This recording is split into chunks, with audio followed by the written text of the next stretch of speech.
I was it, guys. The Sean Lee back on the video. Today we're gonna be reacting to 10 true scary Wendy stories. Fuck it.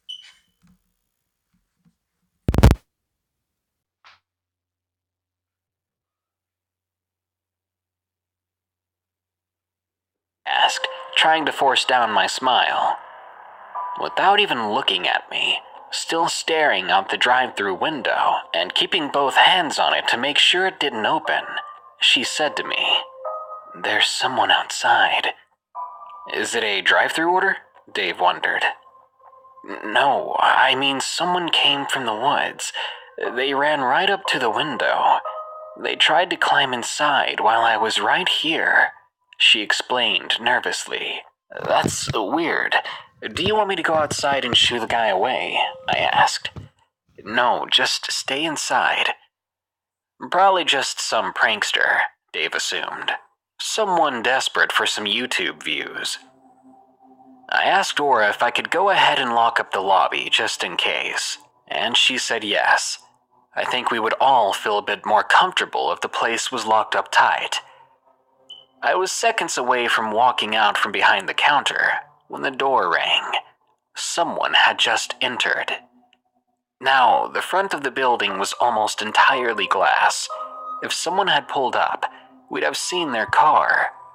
But we'd seen nothing, and at that point, I was too nervous to leave the counter. I took a moment to gather my courage, and I nodded at Dave and Aura, who were both silent and looking at me in suspense. Then I stepped through the door and out into the lobby. It was empty. I walked slowly over to the left entrance, the one that had rang before. I saw no one outside or inside the building, so I locked it and was about to walk over to lock the other when I saw the wet boot print on the tile floor. It was outlined by water and dirt. I looked back over the lobby, but something else caught my eye. Someone else. He was standing at the lobby door I had just come from, meaning he had to have been hiding behind it or in the bathroom down that corridor. He was disheveled, a dirty mess, and his jaw appeared to be grotesquely lodged out of place. In his hand was a metal pipe, rusted beyond the ages. He was looking at me, one of his eyes twitching rapidly. There was a slow-moving red liquid on his cheek, flowing from 3 parallel gashes in his face. He tried to talk, but the sound that came out was jumbled and unintelligible. "Sir, please put that away," I said with a stutter.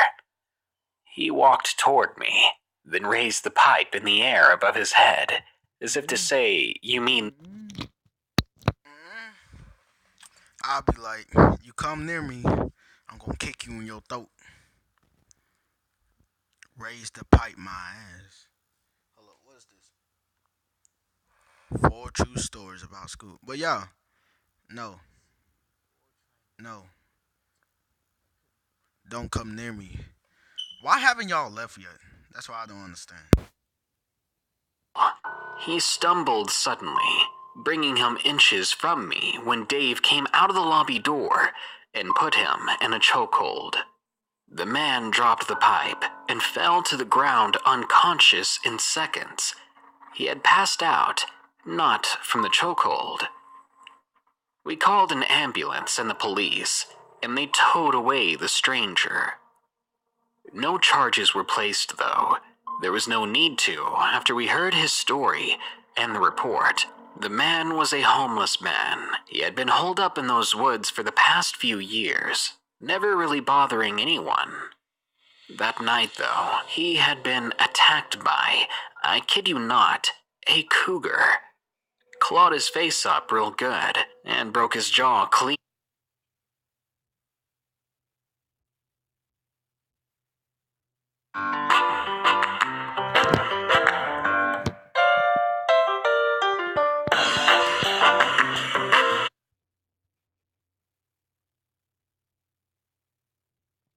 Sit down and stare at random people. I always assumed that he was autistic. Seriously, I'm not trying to be rude, I just figured. There was something different about him, something off with his social skills. Well, the guy started doing something weird. He'd blatantly dig through the trash bins in the lobby, pulling out food and trash and tossing it all into the floor indiscriminately. Now, I assumed at first he had been digging up old food and eating it, but he wasn't. Well, I was the lucky guy that had to go out there and tell him he had to stop that.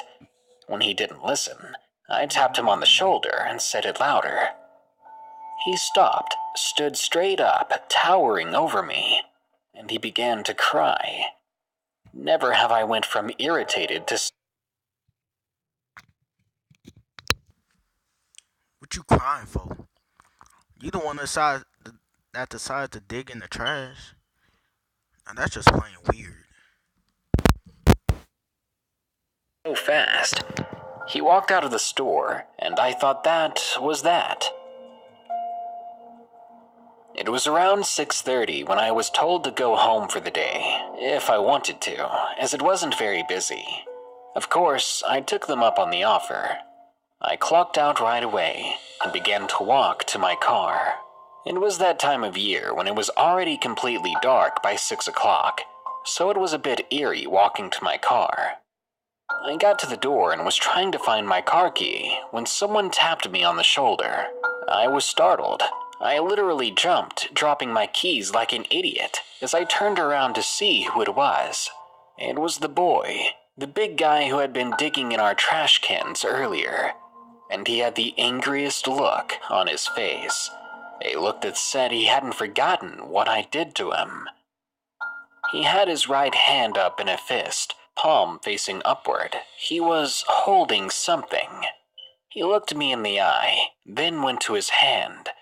The fist opened, and there was a blade in it, a butterfly knife. The blade was out and ready.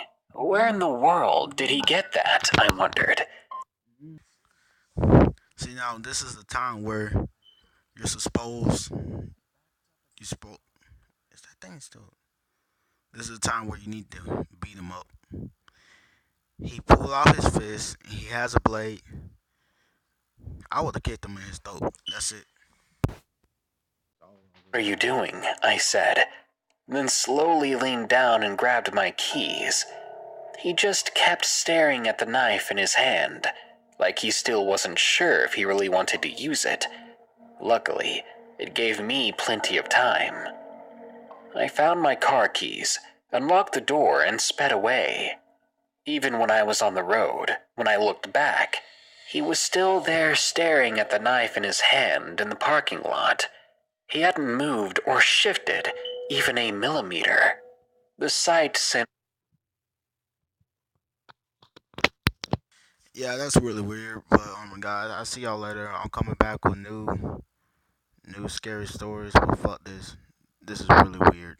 This is really weird.